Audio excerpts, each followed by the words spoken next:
அன்பார்ந்த mass debate channel நேயர்கள் அனைவருக்கும் எனது முதற்கண் வணக்கத்தை தெரிவித்துக் கொள்கிறேன். ஒரு சில நாட்களுக்கு முன்னாடி ஒரு அரசியல் கட்சியினர் சில கோரிக்கைகளை வைத்து துண்டு பிரசுரத்தை ஒரு நோட்டீஸை வீடு வீடா கொடுத்துட்டு போயிட்டு இருந்தாங்க. இப்போ ஒரு கடைக்கு அருகில் நான் நிற்கும்போது எனக்கும் கொடுத்தாங்க, எனக்கு பக்கத்தில் நிற்கிற ஒருத்தர் எழுந்தார், அவர்கிட்டையும் கொடுத்தாங்க. நான் நோட்டீஸை வாங்கி நான் முழுமையாக படிச்சுட்டு அந்த நோட்டீஸை பத்திரமா நான் வச்சிருக்கிறேன். ஆனால் எனக்கு பக்கத்தில் இருந்தவர் பார்த்தீங்கன்னு சொன்னால் அந்த நோட்டீஸை வாங்கிட்டு அந்த நோட்டீஸை கொடுத்தவங்க கொஞ்சம் அரசியல் கட்சியில் கொஞ்சம் தூரம் போன உடனே இந்த நோட்டீஸ் அவர் கசக்கி போட்டார். இப்போ அவர்கிட்ட கேட்டேன், ஏங்க இதை நீங்கள் கசக்கி போட்டீங்கன்னு. அரசியல்லாம் எதுக்குப்பா நமக்கு? அதெல்லாம் வேணாம்பா, நான் வேலைக்கு போகிறேன், நான் உழைக்கிறேன், நான் சம்பாதிக்கிறேன், ஏன் நமக்கு எதுக்கு அரசியல்? இவங்களா சோறு போடுறாங்க அப்படின்ற மாதிரி சில கேள்விகளை பார்த்தீங்கன்னு சொன்னால் அவர் அடுக்கினார். ஆனால் உண்மையிலே அரசியல் இல்லாமல் நம்முடைய வாழ்க்கை இயங்குதா அப்படின்னு நாம் கேள்வி எழுப்பினால்,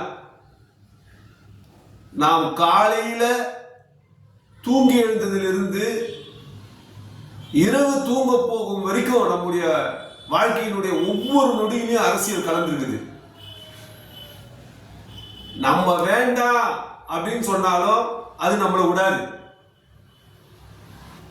உதாரணமா காலையில தூங்கி எழுந்து நம்ம பிரஷ் எடுத்து பேஸ்ட் போச்சு வல்ல வளர்க்கறதுல இருந்து, அப்புறம் காஃபி குடிக்கிறதுல இருந்து, அப்புறம் டிஃபன் சாப்பிட்றது இருந்து, மத்தியான சாப்பாடு சாப்பிட்றது, இரவு சாப்பாடு சாப்பிட்றது இருந்து, நம்ம போட்டுக்கிற உடையிலிருந்து எல்லாத்துலேயுமே அரசியல் இருக்குது.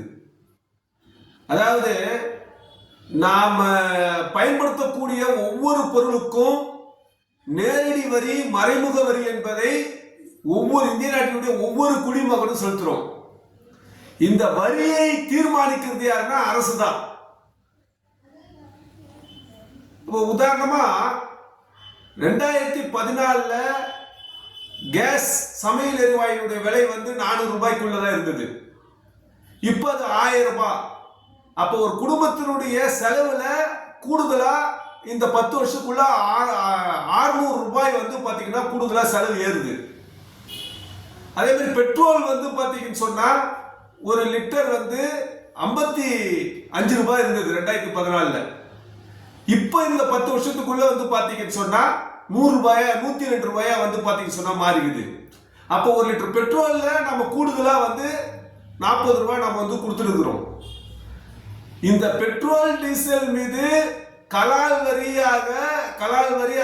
மற்ற பல வரிகளின் மூலம் மட்டும் பாத்தீங்கன்னு சொன்னா 30 லட்சம் கோடி ரூபாய்க்கு மேல மத்திய அரசாங்கம் இந்திய நாட்டினுடைய ஒவ்வொரு குடிமகன்கிட்ட இருந்து வசூல் செஞ்சிருக்குது. ஆக பாத்தீங்கன்னு சொன்னா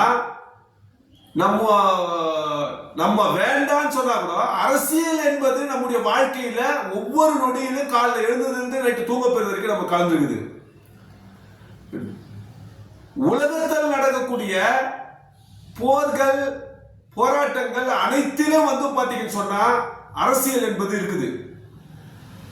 மாமேரி லெனின் சொல்லுவாரு, அரசியல் வேண்டாம் என்று சொல்வனிடம் தான் பாத்தீங்கன்னா பயங்கரமான அரசியல் இருக்குது அப்படின்னு. அது என்னன்னு சொன்னா, இந்த அமைப்புக்குள்ள இருக்கக்கூடிய வேலையின்மை, வறுமை, பசி, பட்டினி, ஊழல், இப்படி இந்த குற்றங்கள், இந்த குற்றச்சம்பவங்கள்லாம் பாருங்க, இதை உள்ளடக்கி இருக்கிற இந்த சமூகத்தை அப்படியே நீடிக்க அவன் விரும்புகிறான் அப்படின்றது தான் அது லெனின் சொல்ற காரணம்.